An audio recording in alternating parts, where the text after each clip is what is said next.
mubarakan fi kama yuhibbu rabbuna wa yarda, wa salatu wassalamu ala nabiyyina Muhammad wa ala alihi wa sahbihi wa man sara ala man ittaba'al huda ila yaumiddin, wa ba'd.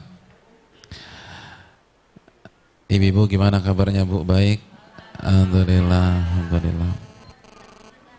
Alhamdulillah baik. Tidak ada kata yang pantas untuk kita ucapkan pada pagi hari ini kecuali bersyukur dan terus bersyukur kepada Allah Subhanahu wa taala atas segala nikmat dan karunia yang Allah berikan kepada kita. Salawat dan salam semoga senantiasa tercurahkan kepada kedua kita, uswah hasanah kita, Nabi besar Nabi Muhammad sallallahu alaihi wasallam beserta para keluarga beliau, para sahabat-sahabat beliau, dan orang-orang yang istiqamah berjalan di bawah naungan sunnah beliau sampai hari kiamat kelak.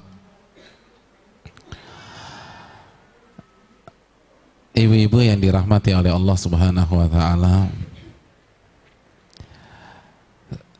sebuah kebahagiaan, dan saya tidak bisa menyembunyikannya ketika kita kembali berkumpul, kita kembali bersua pada pagi hari ini di majelis taklim yang kita sayangi, rumah ilmu, dalam rangka meningkatkan iman kita dan takwa kita kepada Allah Subhanahu wa taala dengan mempelajari ilmu agama. Karena orang-orang beriman itu idza dzukirallah wajilat qulubuhum. Kalau disebutkan nama Allah maka hati mereka akan bergetar. Wa idza tuliyat alaihim ayatuhu zadatuhum imana. Dan kalau ayat-ayat Allah dibaca, dikaji di tengah-tengah mereka, maka iman mereka akan bertambah. Surat Al-Anfal ayat berapa, Bu? Ayat 2. Oleh karena itu barang siapa yang ingin mempertebal imannya, maka dia harus rajin duduk di majelis taklim untuk mempelajari Al-Quranul Karim dan hadis-hadis Nabi Sallallahu Alaihi Wasallam. Ibu-ibu yang dirahmati oleh Allah Subhanahu Wa Taala, ngomong-ngomong materi kita pagi hari ini apa, Bu? Apa, Bu? Iya juga. Saya juga bingung loh, Bu. Speechless, Bu, depan ibu-ibu sekalian. Ini mau ngomong apa lagi? Ngelihat ibu-ibu aja udah senang, pulang lagi juga nggak masalah. Iya, tapi nggak dapat ilmu, Pak Ustadz. Betul. Ibu-ibu yang dirahmati oleh Allah Subhanahu Wa Taala,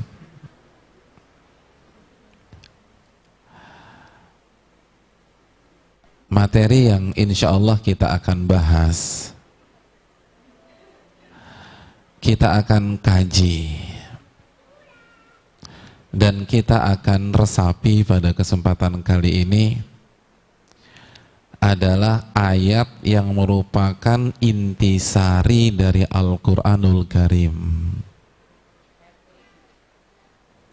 Ayat yang merupakan intisari dari Al-Quranul Karim. Ayat apa, Bu? Ayat apa? Ayat kursi. Salah, Bu. Salah. Tenang, jangan emosi, sabar. Sabar. Saya jadi takut nih, kok 3 bulan nggak kesini atmosfernya agak menegangkan. Jadi galak-galak begini. Jadi militan gitu ya kalau pakai bahasa itu ya. Hadirin yang dirahmati oleh Allah, seorang ulama besar yang bernama Al-Hasan Al-Basri,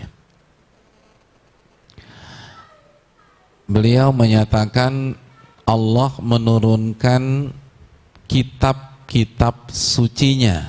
Ada berapa kitab suci yang Allah turunkan? Berapa? Ya. Kok salah lagi sih, Bu?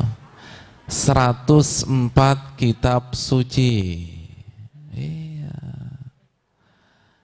Dan intisari dari 104 kitab suci itu ada pada 4 kitab suci. Apa aja? Zabur, Taurat, Injil, dan Al-Quranul Karim. Dan intisari dari 4 kitab suci itu terdapat di dalam 1 kitab suci, Al-Quranul Karim. Dan intisari Al-Quranul Karim terdapat dalam sebuah surat, Al-Fatihah. Dan inti dari Al-Fatihah ada dalam sebuah ayat, kata beliau, Iyyaka na'budu wa iyyaka nasta'in. Hanya kepada Engkau kami beribadah dan hanya kepada Engkau kami meminta pertolongan. Itu inti dari Al-Quran dan seluruh kitab suci yang Allah turunkan di tengah-tengah manusia. Jadi semua Nabi dan Rasul pesannya tuh Iyyaka na'budu wa iyyaka nasta'in. Hanya kepada Engkau kami beribadah dan hanya kepada Engkau kami meminta pertolongan. Nah, tata cara ibadahnya itulah yang berbeda-beda, Bu, sesuai kondisi. Tapi semua sepakat, misi adalah hanya beribadah kepada Allah Subhanahu wa ta'ala dan meminta pertolongan kepada Allah Subhanahu wa ta'ala. Ibu-ibu yang dirahmati oleh Allah, oleh karena itu pada siang hari ini atau pagi menjelang siang kita akan bahas Iyyaka na'budu wa iyyaka nasta'in. Hanya kepada Engkau kami beribadah. Bu, apa makna dasar dari ibadah? Ibu suka nasihatin anak nggak? Nak, kamu tuh harus jadi anak yang soleh, rajin beribadah kepada Allah. Terus dikejar lagi sama tuh anak, Ma, ibadah tuh apa sih, Ma? Jawaban ibu apa, Bu? Hah? Apa ibadah? Mengingat Allah. Masya Allah. Sambil bolos sekolah, ngingat Allah Subhanahu wa ta'ala. Manjat tembok sekolah, subhanallah walhamdulillah wa la ilaha illallah. Ibadah. Bu, kalau ibu buka tafsir Ibnu Katsir dan ibu baca kamus-kamus bahasa Arab, kan ibadah tuh bahasa Arab, Bu. Maka makna dasar dari ibadah itu hina. Ya, hina. Hina. Ibu paham bahasa Indonesia kan? Hina ya, hina. Kok bengong sih? Bahasa Indonesianya fasih kan ibu-ibu di sini? Ya, atau kita pakai bahasa Arab aja? Al-dhul wal khudlan wal khudu wal mahabba wal khasyah. Paham? Ya udah, makanya kita pakai bahasa Indonesia aja. Hina, hina. Tunduk. Hina dan tunduk. Karena cinta atau karena takut. Itu ibadah. Ibu bisa cek di tafsir Ibnu Katsir dan di buku-buku para ulama yang lain. Ya. Hina, tunduk, lalu digabung dengan rasa cinta atau karena rasa takut kepada. Itu ibadah, Bu. Makanya kalau orang Arab lewat jalan tol Jor atau Jagorawi, yang jalannya itu, jalan tol terbaik kan Jagorawi ya. Bagus, rata, nyaman, enak dipakai buat ngebut gitu ya. Maka mereka mengatakan bahasa Arabnya itu at-tariqul mu'abbad, jalan yang diibadahi. Nah, itu. Jalan yang diibadahi.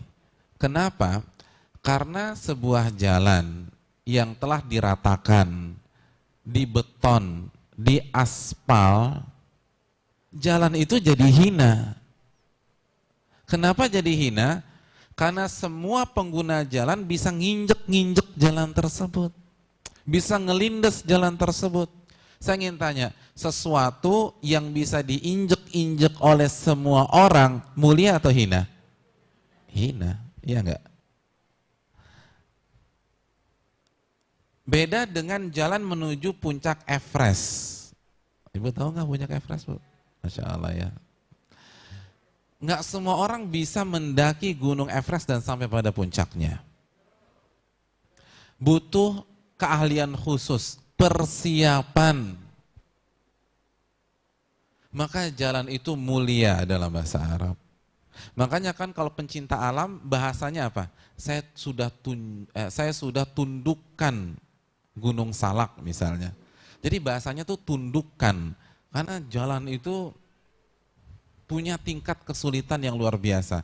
Adapun jalan Jagorawi, Ibu kalau mau buat kontes bayi merangkak, asal tutup aja jalan tersebut dari mobil atau motor, insya Allah bisa. Jadi bayi aja bisa ngerangkak di jalan tersebut. Maka jalan itu hina. Makanya dalam bahasa Arab namanya jalan yang diibadahi. Intinya apa sih Pak Ustadz? Intinya ibadah secara akar kata bermakna hina dan tunduk karena takut atau karena cinta, itu ibadah. Jadi ibu-ibu sekalian, kita harus menghinakan diri kepada Allah. Kita harus tunduk kepada Allah. Iyyaka na'budu itu artinya hanya kepada Engkau kami menghinakan diri dan tunduk kepadanya. Itu arti ibadah.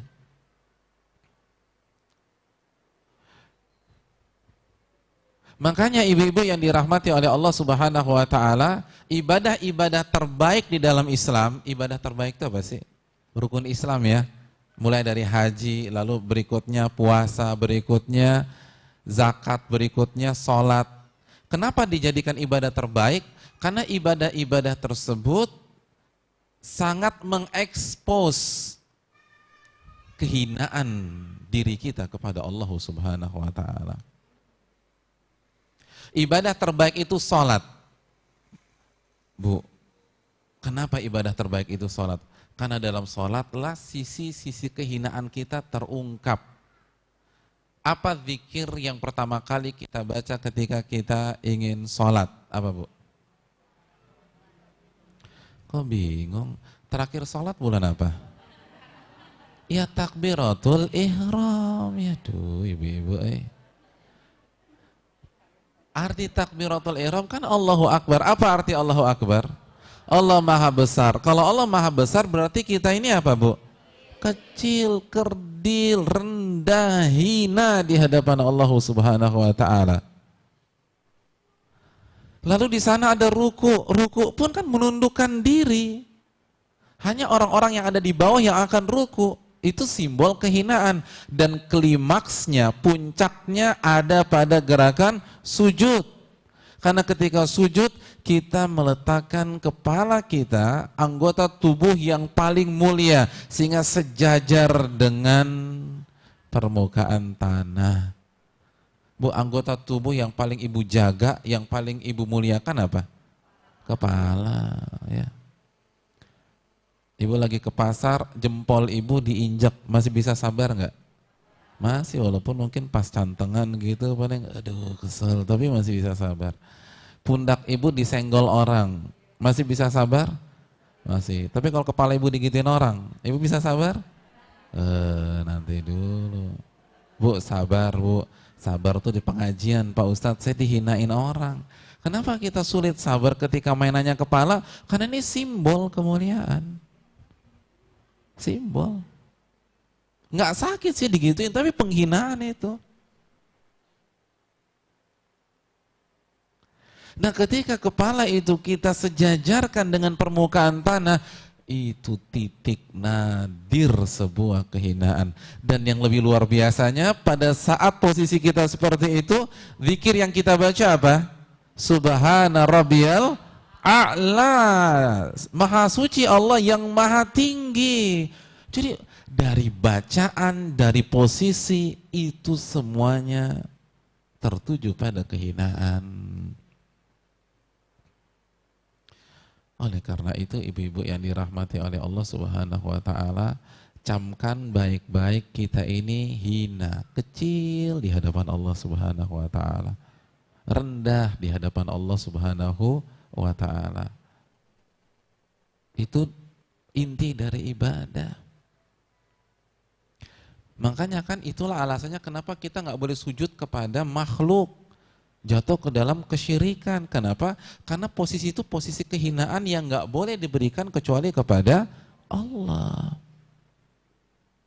Kenapa kita nggak boleh berdoa kepada selain Allah, dan kalau kita berdoa kepada selain Allah kita jatuh ke dalam kesyirikan? Karena doa adalah perbuatan hina. Kan minta itu mulia atau hina? Hina, hanya boleh ditujukan kepada Allah Subhanahu wa taala.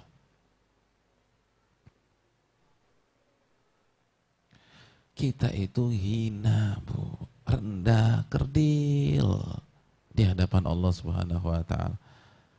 Buktinya kalau Allah mau mengambil salah satu organ tubuh kita, mau ngambil ginjal kita, rahim kita, ada yang bisa nolak? Nggak ada.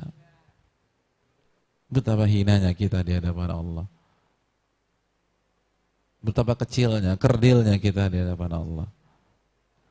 Nah, inilah makna yang harus ibu-ibu resapi. Kita ini bukan siapa-siapa di hadapan Allah. Alhamdulillahi Rabbil Alamin. Apa arti Rabbil Alamin? Rob artinya pencipta, pemilik, dan pengatur. Semua kita ini milik Allah. Inna lillahi wa inna ilaihi raji'un. Nyawa kita dicabut, kita nggak bisa apa-apa. Karena semua kita milik Allah. Nggak punya apa-apa. Kita ini nothing, kosong. Nggak punya daya dan kekuatan kecuali dari Allah Subhanahu wa ta'ala. La haula wa la quwwata illa billah. Tapi zikir-zikir di atas jangan hanya diucapkan saja, Bu, diresapi. Bu, kita nggak punya kekuatan, kita nggak punya kekayaan, kita kecil, kita kerdil. Kita hanyalah seorang makhluk yang tercipta dari air yang hina.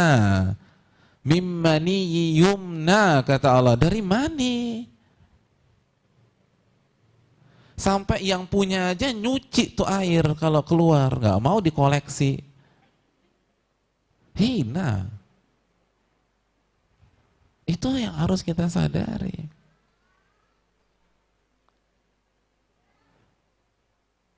Jangan merasa tinggi, jangan merasa besar. Ini inti loh, Bu. Kalau ibu ingin mendapatkan hidayah, kalau ibu ingin taat, ibu ingin patuh, ibu harus merasa hina dan kecil di hadapan Allah Subhanahu wa ta'ala. Kenapa, Pak Ustadz? Karena kalau kita sudah merasa kecil, kita merasa hina, kita merasa kerdil, maka ada dua buah yang akan kita dapatkan. Yang pertama, kita akan taat dan tunduk sama Allah. Kita akan menjalankan perintah dan menjauhi larangan. Kenapa demikian? Karena untuk mau diatur, mau diperintah, dan mau dilarangan, seseorang itu harus sadar diri bahwa dia itu kecil, dia itu kerdil, dia itu hina.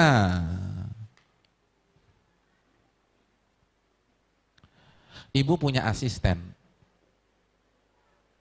Terus asisten ibu telepon ibu, Bu, tolong belanja ke pasar ya, tolong beli daging, beli ayam, beli telur 2 kilo.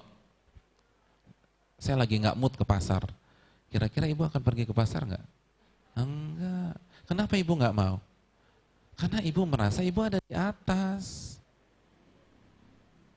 Mau nggak jenderal bintang 4 disuruh-suruh kopral? Enggak. Kenapa? Karena dia merasa saya lebih tinggi pangkatnya.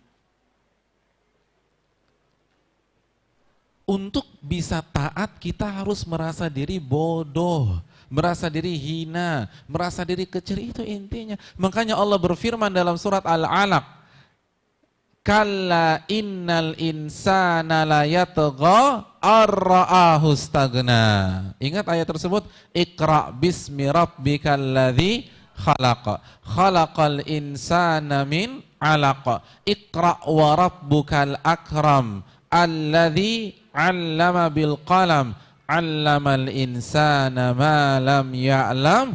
Kalla innal insana la yatgha. Ketahuilah manusia akan melampaui batas, manusia akan durhaka, manusia akan melawan, manusia nggak mau taat. Kapan itu terjadi? Ar-ra'ahu stagna, ketika dia merasa besar, ketika dia merasa kaya, ketika dia merasa hebat, ketika dia merasa punya segala sesuatu, ketika dia merasa tinggi di hadapan Allah Subhanahu wa taala, dia akan durhaka. Merasa besar, merasa kaya. Bu, kita sedang nggak nyindir orang kaya, tapi merasa kaya itu yang jadi masalah. Silakan ibu jadi orang terkaya di Cinere nggak masalah, tapi tetap merasa miskin di hadapan Allah Jalla wa ala. Sama, dia nggak kaya tapi merasa kaya, belagu juga bu. Jadi intinya bukan kaya atau miskin, intinya merasa diri besar itu penyakit. Merasa diri pintar. Makanya kan ketika Allah menjelaskan penyebab orang-orang yang nggak mau beribadah, Allah nggak basa-basi, Allah langsung bilang sombong. Tolong buka surat Ghafir ayat 60. Kata Allah, innalladzina yastakbiruna an ibadati sayadkhuluna jahannama dakhirin. Ayat ke-60.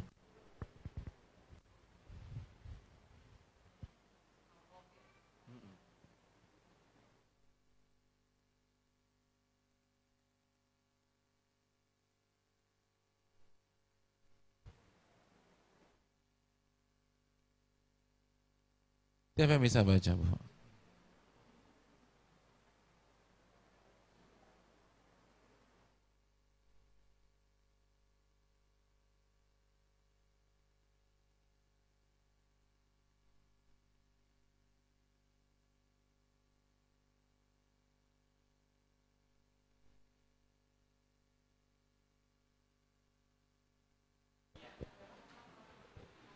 Ketemu, Bu? Silakan. Surat Al-Mu'min ya? Oh, Al-Mu'min. Sama-sama, itu namanya ada lebih dari satu, Bu, gitu loh. Ayat 60.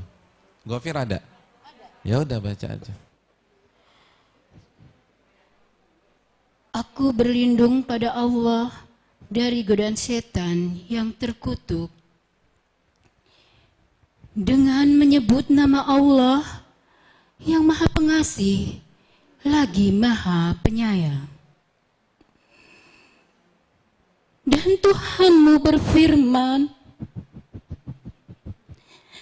berdoalah kepadaku, niscaya akan aku perkenankan bagimu.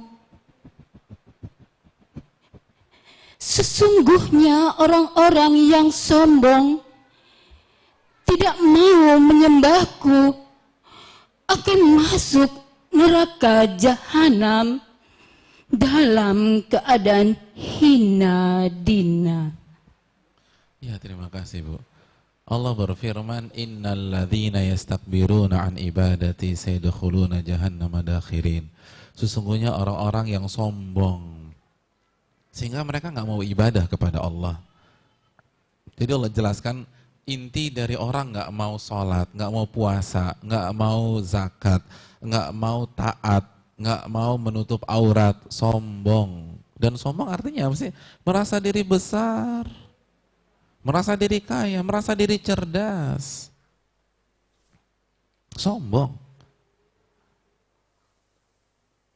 Makanya kan kita sempat bahas tentang Fir'aun, masih ingat nggak ibu-ibu sekalian? Bayangkan Fir'aun itu ngaku Tuhan, An-Nazi'at ayat 24. Kenapa? Karena dia merasa diri berkuasa. Namun ketika dia kelelep, nggak bisa ngapa-ngapain, dia nggak bisa melawan arus bawah laut yang begitu kuat. Dia sebutkan dan dia akui dalam surat Yunus ayat 90, wa ana minal muslimin, aku tunduk dan menyerah kepada Allah Subhanahu wa taala.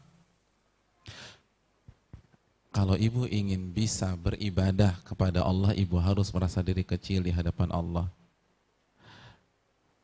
Karena kan begini Bu, urutannya simpel Bu. Ketika kita merasa kecil, merasa rendah, merasa bodoh di hadapan seseorang atau di hadapan pihak tertentu, maka ibu akan merasa butuh. Ketika ibu merasa butuh, ibu akan nurut. Benar nggak? Iya. Sekarang saya ingin bertanya, kenapa kita setia nungguin dokter spesialis sampai jam 2 malam? Karena kita merasa bodoh dan kita yakini dia yang pintar tentang penyakit kita. Maka kita akan nurut aja, disuruh susternya, Bu jam 1 malam ya. Iya sus, nggak ada tuh bantah. Tapi kalau Allah suruh nunggu kita sampai jam 2 malam buat tahajud, susah. Karena merasa kuat, nggak butuh sama Allah Subhanahu wa taala. Kenapa ketika di hadapan dokter kita nggak berani bantah? Pinteran dia Pak Ustadz. Tapi kalau dikasih ayat suka bantah tuh. Tapi kan. Nah ini awalan tapi kan ini penyakit gitu loh. Karena merasa diri hebat. Memang sih nggak ada orang mengatakan saya lebih pintar dari Allah. Tapi cara Anda menyikapi ayat dengan melawan. Menurut saya begini Pak Ustadz. Kok menurut ibu? Menurut Allah bukan menurut ibu. Ini agama Allah. Kan begitu. Jadi hadirin yang dirahmati oleh Allah Subhanahu wa taala, ini yang perlu kita resapi. Kenapa misalnya seorang wanita tidak mau memakai jilbab? Karena kan dia merasa lebih tahu mana busana yang paling cocok untuk dia. Kan ada perasaan pintar Bu, walaupun terselubung. Padahal Allah berfirman, ala ya'lamu man khalaqa wa huwa latiful khabir. Surat Al-Mulk ayat 14, bukankah yang menciptakan Anda lebih tahu tentang Anda? Memangnya Allah bodoh banget apa? Jadi nggak ngerti busana yang paling cocok buat ibu-ibu sekalian? Allah kan paling mengetahui. Kalau kita benar-benar yakin, kenapa kita nggak mau tunduk kepada Allah Subhanahu wa taala? Al-Mulk ayat 14. Semua ini karena merasa diri hebat Bu. Merasa diri kuat, merasa diri perkasa, merasa diri kaya. Ini penyakit kita, akhirnya kita lawan Allah Subhanahu wa taala.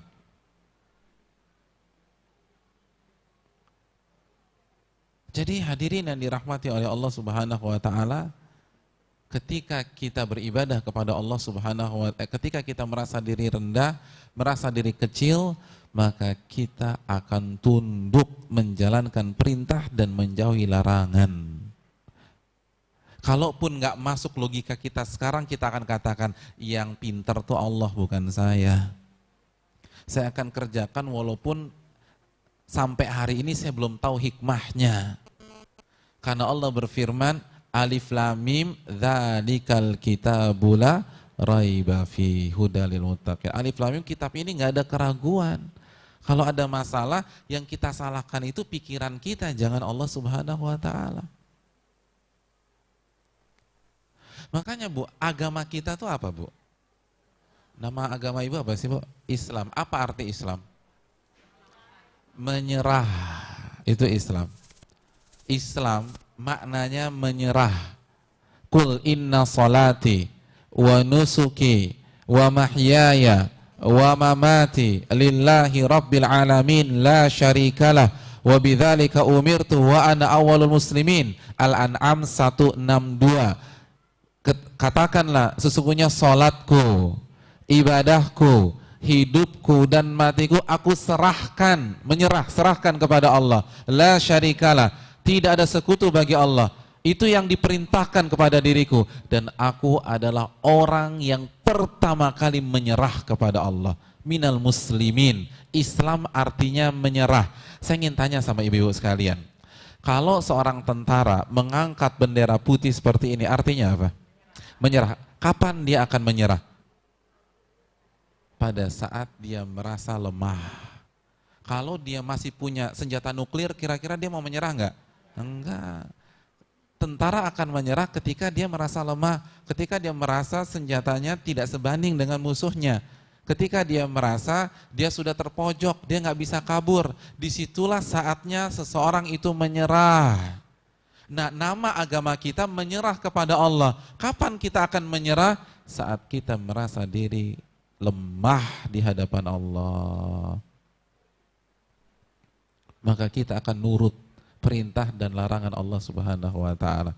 Kenapa seorang pegawai taat aturan dari perusahaan?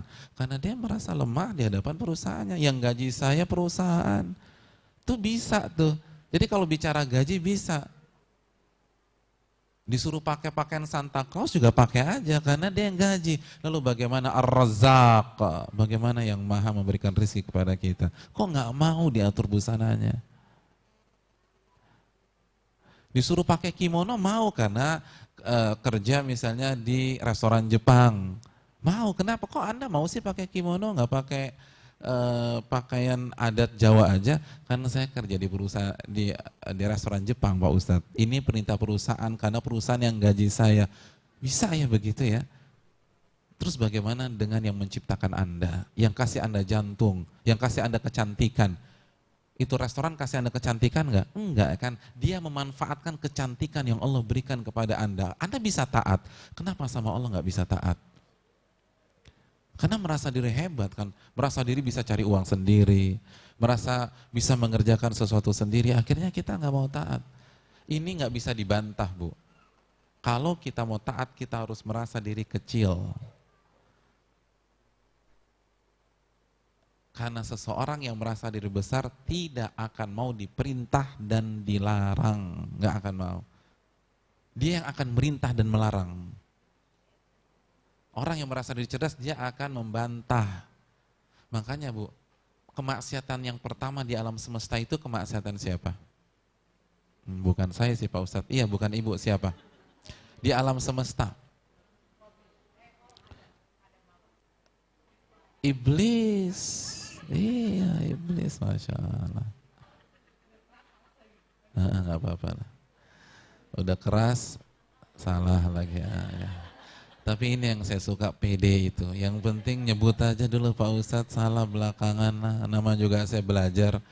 Kalau saya pinter, saya ngisi di sini Pak Ustadz. Pak Ustadz mah nggak usah kesini lagi ya. Jadi hadirin yang dirahmati oleh Allah Subhanahu Wa Taala. Apa kata iblis ketika nggak mau sujud kepada Adam? Allah firmankan dalam surat Al-A'raf ayat 12. Iblis mengatakan khalaqtani min nar wa khalaqtahu min tin. Ana khairun minhu, aku lebih baik daripada dia. Engkau ciptakan aku dari api dan engkau ciptakan dia dari tanah. Itu kan argumentasi iblis, betul nggak ibu-ibu? Pertanyaan saya, ketika iblis berargumentasi seperti ini, yang dia bantah itu siapa? Yang dia hinakan itu siapa? Yang dia rendahkan siapa? Adam atau Allah? Yang dia rendahkan saat dia mengatakan aku lebih mulia daripada si Adam. Aku ciptakan dari api dan dan engkau ciptakan dia dari tanah. Pertanyaan saya sekali lagi, yang dia rendahkan siapa? Iya, Allah. Allah.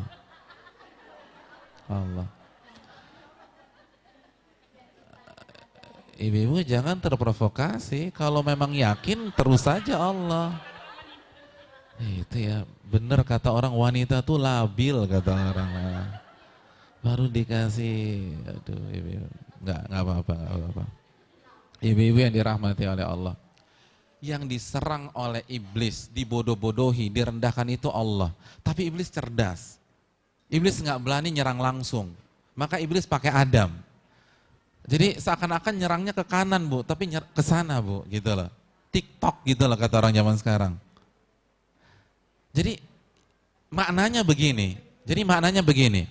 Ya Allah, saat engkau perintahkan aku sujud kepada Adam, perintah ini nggak masuk akal. Perintah ini perintah yang bodoh. Seharusnya dia yang sujud kepada saya. Kan saya dari api, dia dari tanah. Harusnya dia dong sujud kepada saya. Perintah ini perintah yang bodoh. Makanya Allah nggak langsung memvonis. Aba wastakbara wa kana minal kafirin. Iblis enggan, iblis sombong, merasa diri pintar. Lihat bedakan antara dosa iblis dengan dosa Nabi Adam. Kalau head to head itu sama-sama satu lawan satu. Kenapa yang satu langsung divonis kafir, yang satu dimaafkan? Karena Adam ketika tergelincir benar-benar manusiawi, khilaf minta maaf. Tapi iblis merasa diri besar, merasa diri hebat. Jadi dosa pertama itu merasa diri pintar, Bu. Merasa diri cerdas, merasa diri kuat. Merasa diri bisa menentukan sendiri, padahal kita nggak tahu 5 menit kemudian kita masih hidup atau enggak. Kalau ibu ingin taat sama Allah, selalu pupuk perasaan bodoh di hadapan Allah, hina di hadapan Allah, rendah di hadapan Allah. Bu, hina di hadapan Allah bukan hina di hadapan manusia. Makanya para ulama punya kaedah, barang siapa yang merasa dan terus memupuk rasa hina di hadapan Allah, dia akan mulia di hadapan Allah lalu di hadapan manusia. Walaupun kita nggak kaya, Bu, tapi kalau kita menghinakan diri di hadapan Allah lalu patuh kepada Allah, nggak ada orang yang bisa nyetir kita. Karena setiap orang yang nyuruh-nyuruh kita atau menyetir kita, mengatur kita dan peraturannya bertentangan dengan perintah Allah, kita akan mengatakan tidak. Bukankah itu orang yang merdeka? Iya kan? Banyak orang ketika, Bu, kenapa ibu masih ngumpul sama mereka? Kan yang diomongin gibah. Iya sih Pak Ustaz, saya tahu, tapi kan nggak enak sama teman-teman, tuh kan? Nggak enak sama teman-teman. Harusnya kan nggak enak sama Allah gitu loh. Harusnya misalnya kita ini ada skandal terhot nih minggu ini. Gue pengen sih gibah sama lo tapi nggak enak sama Allah. Harusnya kan gitu. Jadi nggak enaknya sama Allah. Nah ketika kita nggak enak sama manusia, kita kan disetir sama manusia, Bu. Kita nggak punya prinsip. Manusia ke kanan, kita ke kanan. Manusia ke kiri, kita ke kiri. Tapi orang-orang yang menghinakan diri kepada Allah, lalu dia taat dan tunduk kepada Allah, nggak ada yang bisa ngatur-ngatur dia. Nggak ada yang bisa ngatur-ngatur dia. Karena dia punya prinsip. Kalau iya, iya, enggak, enggak. Itu merdeka, Bu. Jadi itulah makna iya kana budu. Hanya kepada engkaulah kami beribadah. Kita enggak akan bisa beribadah patuh dan tunduk kecuali kita merasa diri kecil, merasa diri hina, merasa diri enggak punya apa-apa di hadapan Allah Subhanahu wa ta'ala. Itu buah yang pertama, kita akan tunduk. Buah yang kedua, ketika kita merasa hina, merasa bodoh, merasa kecil di hadapan Allah, maka kita akan ketergantungan dengan Allah. Ketergantungan. Dan salah satu ciri-ciri orang yang ketergantungan sama pihak lain, itu dikit-dikit nanya, dikit-dikit minta masukan, dikit-dikit ingat, dan dia nggak berani membuat keputusan kecuali konsul dulu sama pihak tersebut. Betul nggak? Iya. Ibu punya teman yang selera modenya tinggi banget. Kita akuilah, dia tuh jauh di atas kita. Itu kalau mau beli bahan ke Tanah Abang, telepon dia dulu tuh, Bu. Mau jahit tuh minta saran dia dulu. Mau beli baju, ajak dia. Ketergantungan, tanpa terasa kita ketergantungan sama dia. Karena kita merasa lebih rendah seleranya daripada dia. Betul nggak? Begitu juga pada saat seseorang ketergantungan dengan Allah. Maka dikit-dikit Allah, dikit-dikit Allah, dikit-dikit nanya sama Allah, dikit-dikit berdoa. Dia akan mengamalkan doa keseharian. Mau keluar rumah, doa. Bismillahi tawakkaltu 'alallahi la haula wala quwata illa billah. Apa sih arti bismillah? Aku meminta pertolongan kepada Allah dengan menyebut namanya. Meminta pertolongan, kapan kita meminta pertolongan? Ketika kita merasa kuat atau kita merasa kecil? Merasa kecil. Makanya ketika kita keluar rumah, kita ketergantung, ya Allah kalau engkau nggak tolong saya ini, saya bisa ditabrak di jalan, dilecehkan di jalan, dihipnotis di jalan. Maka bismillahi tawakkaltu 'alallahi la haula wala quwata illa billah.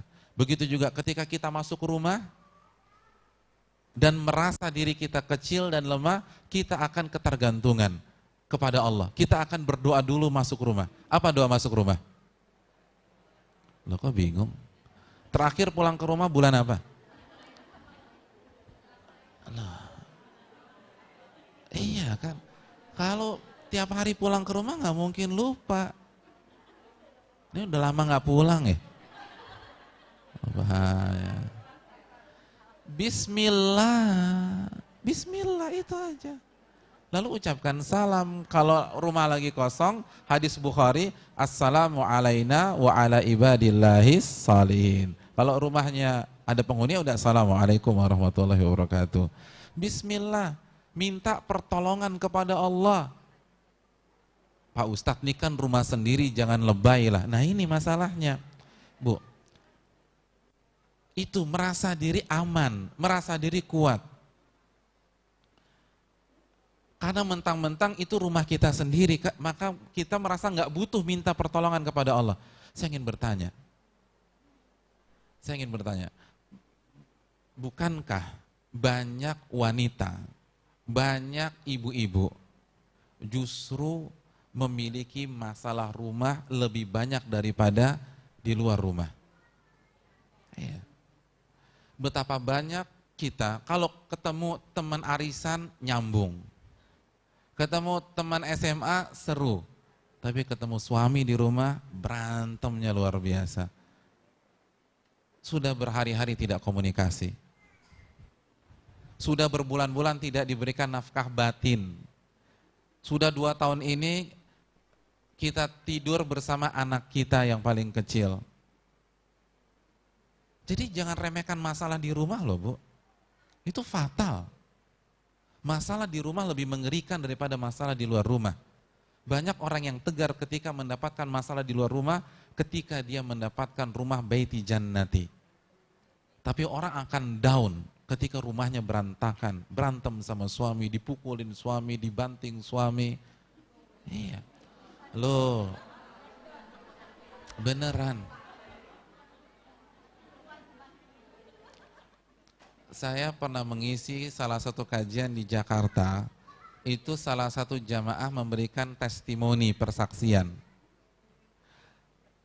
Suaminya kalau janji, terus istrinya terlambat datang sedikit aja, misalnya arisan atau belanja, terus dijemput, janji jam 8, datangnya keluar dari tempat tersebut ke parkiran 8.15, suaminya udah nunggu, kesel nih.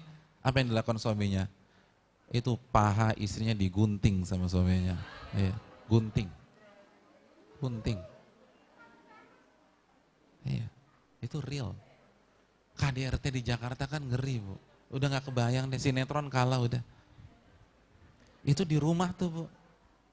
Kalau di luar rumah ada yang berani gunting pahanya? Nggak ada. Ada salah satu jamaah, kalau berantem sama suami kaki patah, Bu. Iya. Jadi dia babak belur tuh di rumah, bukan di luar. Di luar dia disenyumin, dimuliakan, diservis.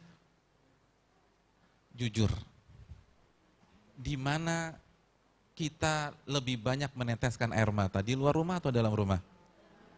Dalam rumah. Tapi kita lupa berdoa kepada Allah.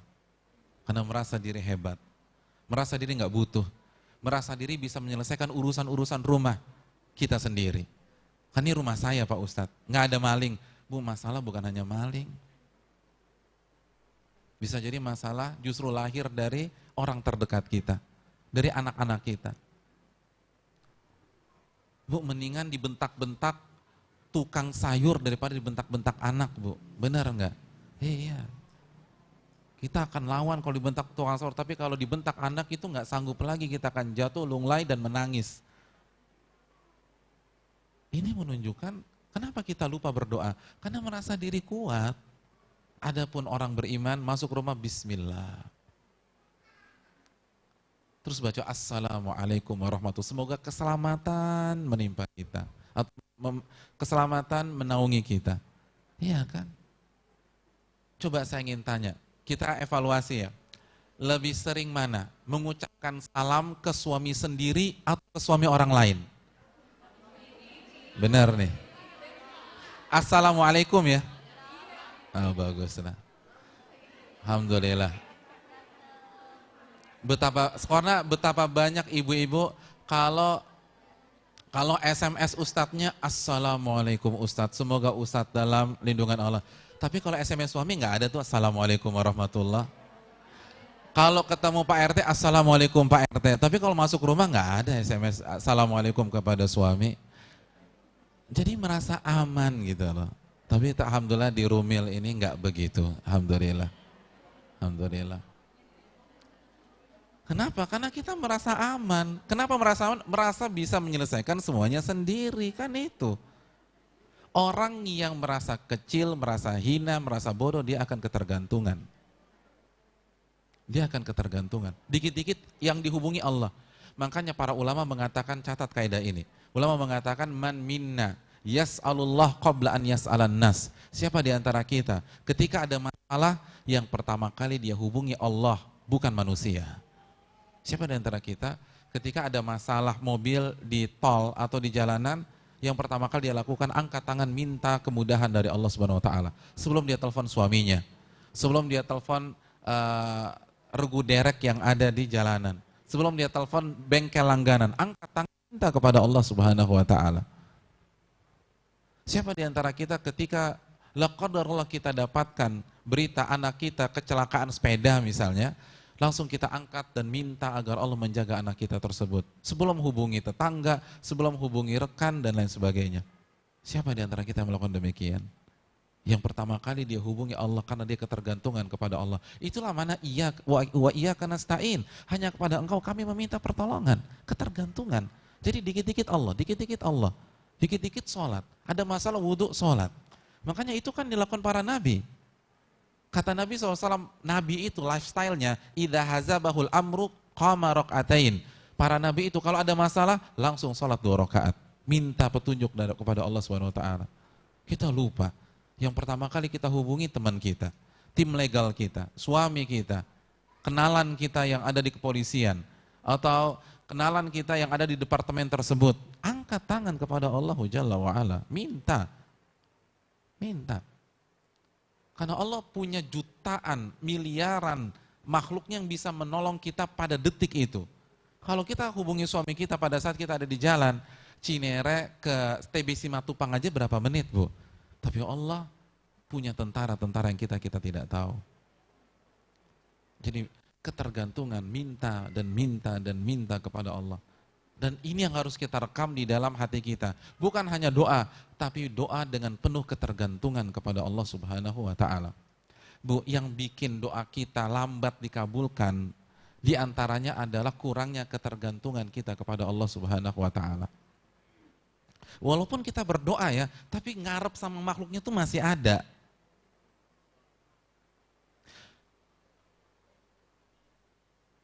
Waktu beberapa bulan saya di sana, saya ada masalah di kampus saya. Jadi bukan masalah, ada urusan yang ribet. Ada urusan yang ribet. Dan harus diselesaikan secepatnya. Akhirnya saya dan beberapa teman pergi ke bagian A. Terus dipimpong, di bagian A disuruh bagian B, B ke A loncat ke C, C ke A lagi. Pokoknya dipimpong terus. Dan kita terus meminta kepada Allah Subhanahu wa taala. Lalu kita, yaudah ke Syekh Fulan aja. Tahu Syekh ya, Syekh itu dosen atau alim ulama kan dipanggil Syekh. Yaudah kita minta bantuan ke Syekh Fulan aja. Pergi ke Syekh Fulan. Pergi ke Syekh A. Kasih rekomendasi, mentok. Pergi ke Syekh B, mentok. Pergi ke Syekh C, mentok. Pergi ke Syekh D, mentok. Akhirnya sampai pada satu titik kita dapat akses ke rektor, orang nomor satu di kampus tersebut. Orang nomor satu di kampus tersebut. Akhirnya itu kita dapat kabar rektor bisa ditemui jam 1:30 siang. Oh itu seneng banget Bu. Karena orang nomor satu kita yakini sekali tanda tangan selesai semuanya. Itu kita pergi ke kantor rektor dengan semangat 45. Lalu duduk manis menunggu Pak Rektor. Pada saat itu saya sempat terpikir, kok saya semangat banget ya ketemu Pak Rektor. Perasaan jam 12 siang tadi ketika Allah panggil semangatnya nggak kayak gini nih. Kan jam 12 zuhur, Allah panggil hayya 'alas shalah, hayya 'alal falah. Waktu wudhu tuh nggak semangat ini tuh. Waktu pergi ke masjid, kita pergi ke masjid. Tapi semangat kita, ketergantungan kita itu nggak kayak sekarang. Tapi ya sudahlah, kan sebentar lagi mau ketemu rektor, jadi lupa lagi. Ketemu saya sama rektor, disambut dengan hangat, seneng banget rektornya. Responnya positif, dikasih memo, diatur kata Pak Rektor, 1-2 hari lagi insya Allah clear masalah. Kita pulang dengan kepercayaan diri dan semangat. Hari berikutnya H+1, kita cek lagi ke bagian yang bersangkutan, nggak ada perkembangan. Oh besok, kata Pak Rektor besok. Pergi lagi besoknya, nggak ada kabar. H+2, H+3, H+4, nggak ada kabar sama sekali. Itu pada saat itu kita benar-benar putus asa dengan makhluk yang bisa kita mintain tolong pada di kampus tersebut. Begitu kita putus asa, kita doa lagi kepada Allah. Tapi doa yang satu ini benar-benar nggak ada harapan kepada manusia. Kalau doa yang minggu lalu, kita masih berpikir hubungi Syekh Fulan. Kalau doa yang 3 hari yang lalu, kita masih berpikir bisa minta bantuan kepada Pak Rektor. Sekarang nggak ada, rektor aja mentok. Cuma rektor itu mentok, hanya kita dikasih PHP sama Pak Rektor. Akhirnya malam itu kita berdoa, itu besok selesai masalah Bu. Besok selesai. Clear, se-clear-clearnya. Dan itu yang diminta oleh Allah. Allah berfirman, wa dhannu alla malja'a minallah illa ilaih. Itu Allah akan uji kita sampai pada satu titik mereka merasa tidak ada jalan keluar kecuali pintu langit, pintu Allah Subhanahu wa taala. Benar-benar ketergantungan. Makanya Ibu tahu kisah Nabi Yunus? Kisah Nabi Yunus ketika dimakan oleh ikan dan berada di perut ikan yang besar, apa doa yang beliau baca sehingga Allah selesaikan masalahnya? La ilaha illa anta subhanaka inni kuntu minadh dhalimin. Kayaknya sudah pada hafal. Tahu nggak artinya Bu? Mari kita artikan secara singkat. La ilaha illa anta. Ingat ya, beliau sedang menghadapi masalah. Masalahnya apa? Berada di perut ikan yang sangat besar. Ini masalahnya. Apa yang beliau ucapkan? La ilaha illa anta. Tidak ada zat yang berhak diibadahi kecuali Engkau ya Allah. Subhanaka. Maha suci Engkau ya Allah. Inni kuntu minadh dhalimin. Aku termasuk orang-orang yang zalim. Apa yang terjadi berikutnya? Allah kabulkan. Dan Allah perintahkan ikan tersebut memuntahkan Nabi Yunus. Yang luar biasanya, Allah kabulkan doa Nabi Yunus sebelum beliau sempat meminta pertolongan kepada Allah Subhanahu wa taala. Bu, yang dibaca Nabi Yunus, la ilaha illa anta subhanaka inni kuntu minadh dhalimin. Ada permintaan untuk dikeluarkan di sana? Belum, mintanya belum keluar. Belum sempat minta. Belum ada permintaan di sana. Belum mengangkat tangan dan mengatakan, ya Allah, keluarkanlah saya dari perut ikan. Belum ada permintaan seperti itu. Yang beliau baru sampaikan, la ilaha illa anta subhanaka inni kuntu minadh dhalimin. Tapi Allah sudah keluarkan beliau sebelum beliau sempat meminta. Kenapa? Kata para ulama, karena ketergantungan yang sangat besar kepada Allah Subhanahu wa taala. Maka Allah kabulkan sebelum sempat meminta kepada Allah. Sedangkan kita minta terus kepada Allah, tapi ketergantungannya kepada manusia. Ketergantungannya sama tim kita, ketergantungannya sama atasan kita, ketergantungannya sama tim dokter kita. Bagaimana Allah mau mengabulkan doa-doa kita? Oleh karena itu, ketergantunganlah kepada Allah Subhanahu wa taala. Dan orang yang ketergantungan dikit-dikit minta sama Allah, dikit-dikit minta. Ulama dulu, Bu, itu sendal putus doa kepada Allah, minta kepada Allah. Karena mereka merasa miskin, yang bisa ngasih saya sendal itu Allah. Tapi kita kadang merasa kaya, masalah sendal aja minta sama Allah, aku juga bisa. Tuh kan, aku juga bisa. Ini penyakit, aku juga bisa di hadapan Rabbul Alamin. Karena konsep kita la haula wala quwata illa billah, tidak ada daya dan kekuatan kecuali dengan pertolongan Allah. Ini yang bisa disampaikan pada kesempatan kali ini. Saya rasa cukup untuk sesi materi, kita buka sesi tanya jawab. Maka kesimpulan atau resume, arti dasar ibadah adalah kehinaan. Begitu kita bisa resapi bahwa kita ini hina di hadapan Allah, kita ini rendah, kita ini bodoh, maka kita akan patuh kepada Allah. Iyyaka na'budu, hanya kepada Engkaulah kami beribadah dan patuh. Dan kita akan ketergantungan dan kita akan meminta kepada Allah. Wa iyyaka nasta'in. Kita buka sesi tanya jawab. Barang siapa yang ingin bertanya atau mengkoreksi jika saya ada kesalahan, saya berikan kesempatan. Wassalamualaikum warahmatullahi wabarakatuh.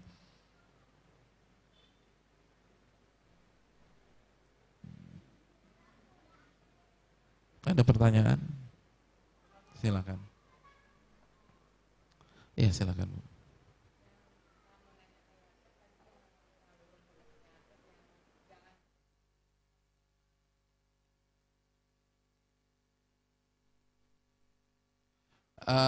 An-Nazi'at ayat 24. Fir'aun mengatakan, ana rabbukumul a'la, aku Tuhan kalian yang paling tinggi. Adapun ketika dia tunduk kepada Allah saat merasa diri lemah, selemah-lemahnya ada dalam surat Yunus ayat 90.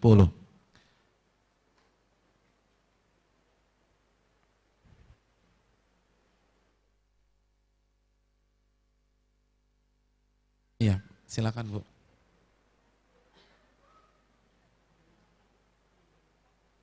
Silakan. Pakai mic-nya dinyalain, Bu. Dia apa? 12 tahun sakit. Nggak nyala tuh. Ya.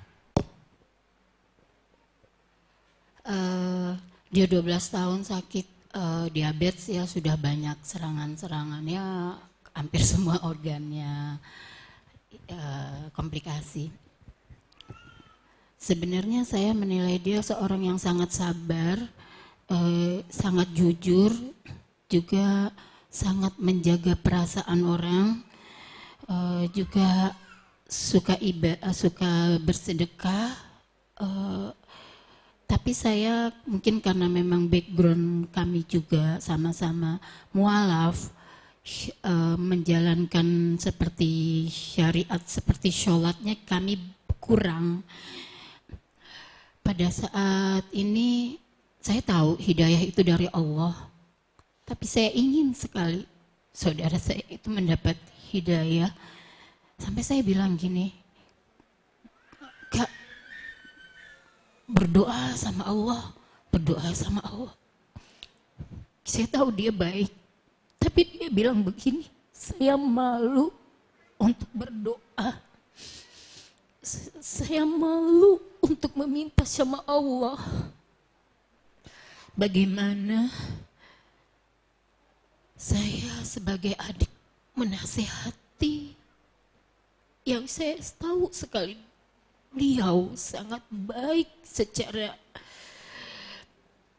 batinnya, tapi mungkin syariat menjalankan seperti sholatnya agak kurang, tapi dia memegang sekali kejujuran, memegang sekali ya tidak pernah, ya intinya seperti itu. Bagaimana saya mengubah pola pikir dia untuk tidak malu, bahkan terbalik, justru dia kalau tidak memohon dia sombong seperti yang tadi dijabarkan oleh Pak Ustadz. Terima kasih banyak, maaf pertanyaan saya karena saya mu'alaf kalau saya tidak sesuai. Assalamualaikum warahmatullahi wabarakatuh. Iya, terima kasih jazakallahu khairan, pertanyaan yang sangat bermanfaat sebagaimana pertanyaan pertama tadi. Yang pertama tentu saja hidayah itu tidak bisa didapatkan hanya dengan duduk manis. Harus ada perjuangan. Allah berfirman dalam surat Ar-Ra'd ayat 11, "Innallaha la yughayyiru ma biqaumin hatta yughayyiru ma bi anfusihim." Allah nggak akan merubah kondisi sebuah kaum sampai mereka berusaha merubah kondisi mereka sendiri. Jadi kalau kita ingin mendapatkan hidayah, kita harus berjuang, kita harus fight, kita harus berusaha. Itu poin yang pertama. Poin yang kedua, sebagaimana penutup dari pertanyaan Ibu, konsep dalam Islam itu sebaliknya. Man lam yas'alillah yaghdab alaih. Barang siapa yang enggak berdoa kepada Allah, Allah akan murka kepada dia. Jadi kebalik. Terus ada fenomena yang tadi beliau sampaikan, poin yang jawaban yang ketiga, baik orangnya jujur, orangnya nggak pengen menyakiti sesama, orangnya suka sedekah, tapi dia nggak mau sholat, Ustadz, atau sholatnya masih belum maksimal. Nah, Bu, saya ingin tanya, kalau Ibu punya asisten di rumah, dia itu baik dengan tetangga, baik sama tukang bubur atau tukang bakso yang suka lewat di depan rumah, suka menolong dan tidak sombong di hadapan mereka. Masalahnya cuma satu, nggak mau taat perintah kita sebagai atasannya. Disuruh buat bubur malah buat nasi goreng gitu loh. Diminta buat teh panas, dia buat kopi tubruk. Kira-kira asisten kita ini kita pertahankan apa enggak? Enggak, walaupun sesamanya baik gitu ya. Nah, kalau ini antara bawahan dan atasan, bagaimana antara hamba dengan pencipta, itulah mengapa Allah dan Rasulnya menyatakan orang yang nggak sholat walaupun hablum minan nasnya bagus, itu bukan orang yang bertakwa. Karena yang pertama kali harus disikapi dengan baik itu penciptanya sebelum manusia. Penciptanya dulu yang harus disikapi dengan baik, dengan sujud, dengan ruku dan seterusnya. Itu poin. Yang terakhir, justru sebaliknya. Allah berfirman, la tai'asu an rahmatillah innallaha yaghfirudz dzunuba jami'ah. Salah satu hikmahnya adanya dosa, adanya kesalahan, adanya khilaf,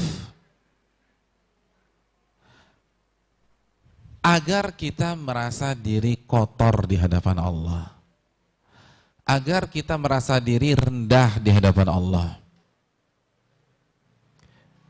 Begitu kita merasa diri rendah, ketika kita merasa diri kecil karena banyak dosa yang kita lakukan, maka kita akan datang kepada Allah dengan penuh kepasrahan dan akan taat kepada Allah Subhanahu wa taala.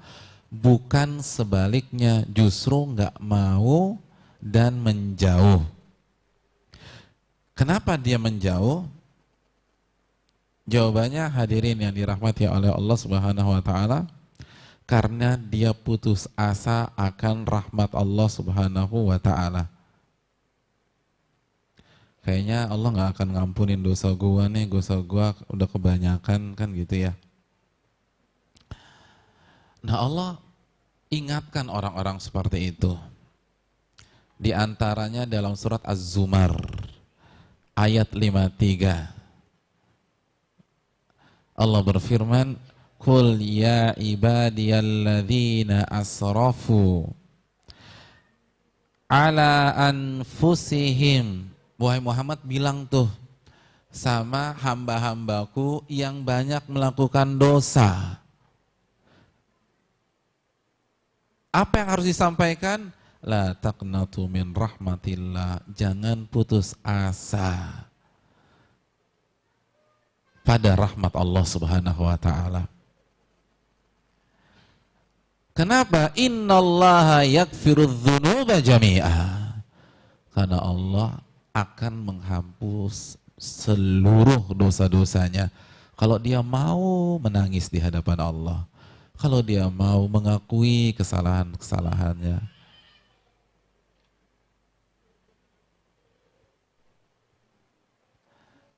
Bu, cara berpikirnya sama dengan anak dan orang tua.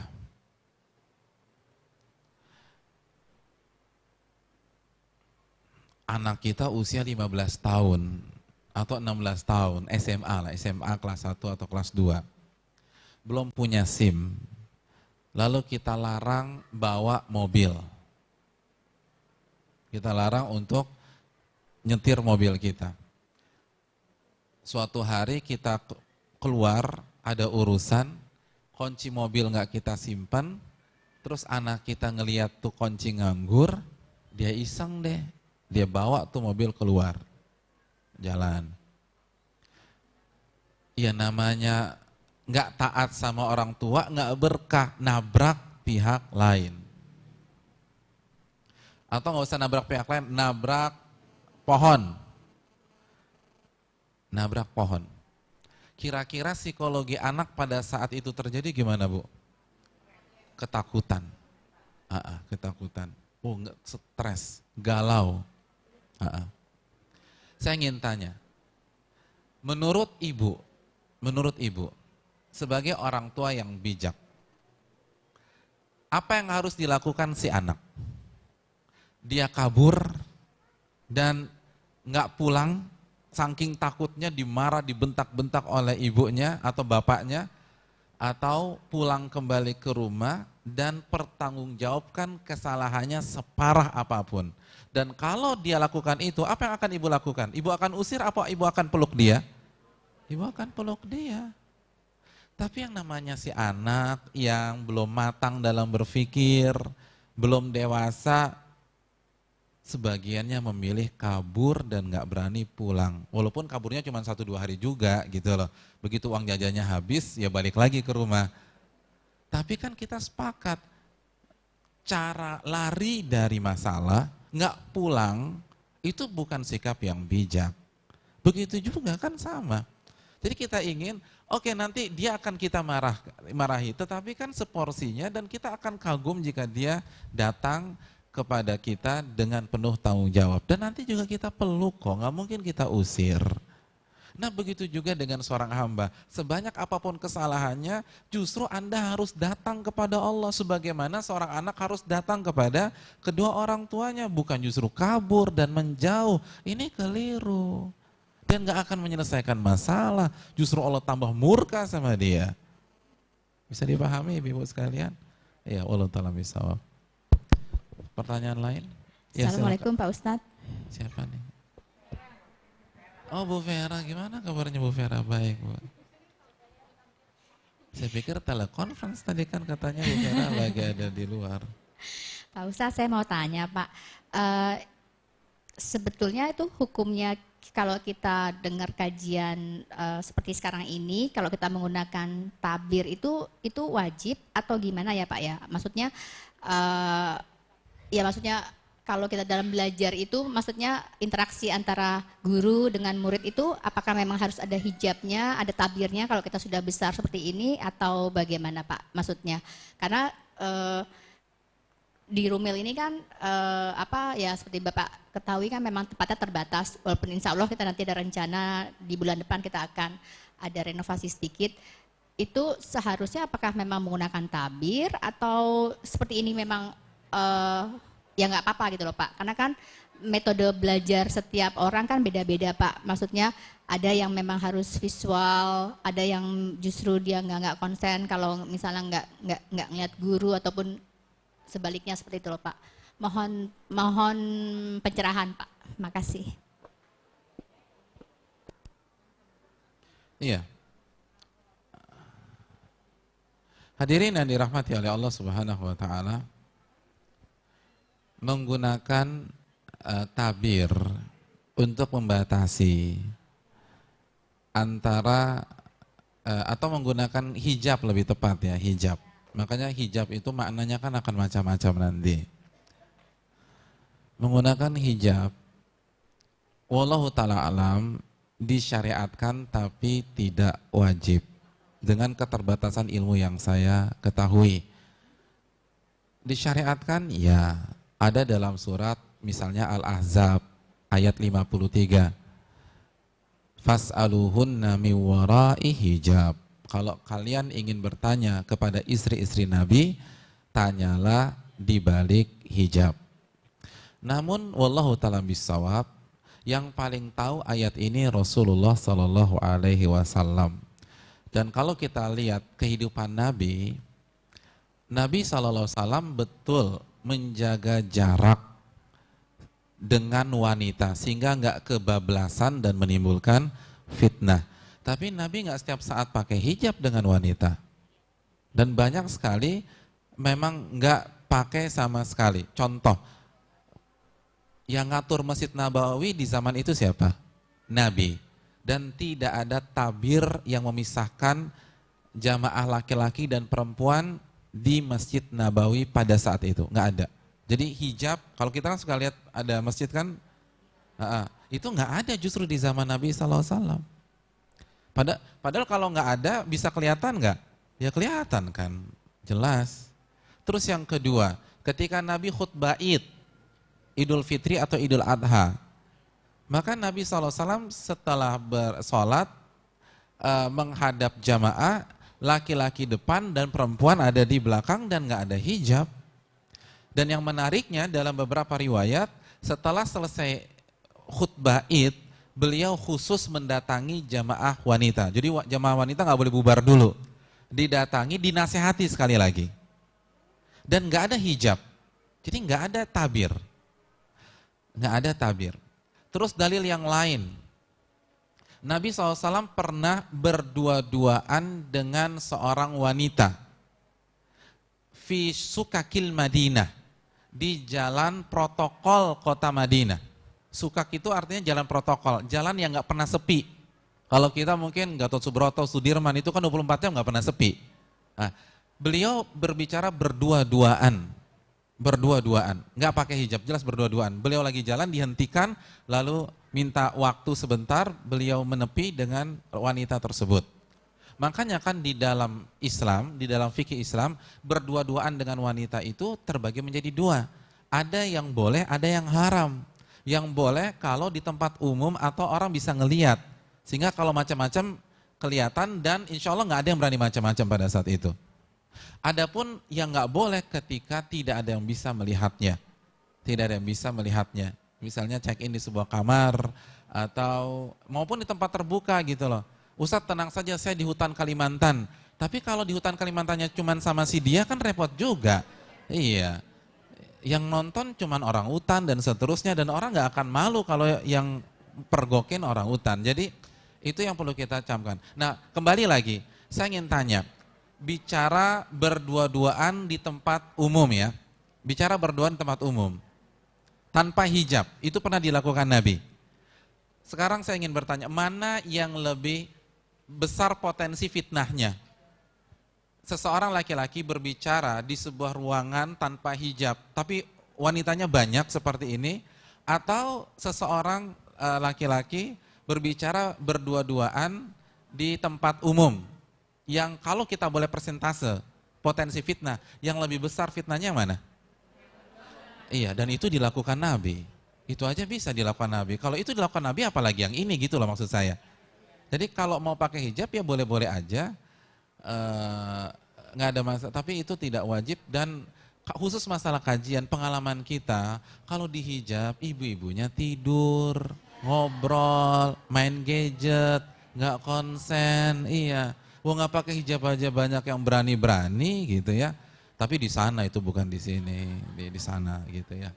Jadi inti dari kajian kan ilmu. Buat apa kita? Mungkin kita perlu timbangkan kalau kita pakai hijab untuk mencapai benar-benar terpisah, tapi ilmunya, kontennya dan intinya nggak dapat justru. Wallahu taala alam. Dan Imam Bukhari menulis bab dalam Sahih Bukhari, bab jihadnya wanita pada zaman Rasul dengan menjadi perawat atau ngurus urusan logistik. Kasih air, kasih makanan buat tentara. Saya ingin tanya, kalau jadi perawat tuh ada hijab apa enggak? Ya sudah. Artinya wanita-wanita pada zaman Nabi pun juga ikut rombongan jihad atau kafilah jihadnya Nabi SAW, dan mereka akan mengobati, mereka akan merawat, mereka akan kasih air kepada laki-laki atau kepada pasukan. Oleh karena itu betul Islam menjaga antara laki-laki dan wanita, namun juga bukan kaku luar biasa sehingga banyak maslahat tidak tercapai. Mungkin itu yang bisa disampaikan karena sudah azan. Terima kasih, sungguh sebuah kebahagiaan bisa kembali duduk bersama ibu-ibu sekalian di Rumil. Semoga kita mendapatkan ilmu yang bermanfaat dan bisa kita amalkan, khususnya bagi yang berbicara sebelum yang mendengarkan. Dan kalau ada hal yang keliru, buang saja apa yang saya katakan dan ikutilah ayat-ayat Al-Quran dan hadis-hadis Nabi SAW. Kita tutup subhanakallahumma wa bihamdika asyhadu an la ilaha illa anta astaghfiruka wa atubu ilaik. Assalamualaikum warahmatullahi wabarakatuh.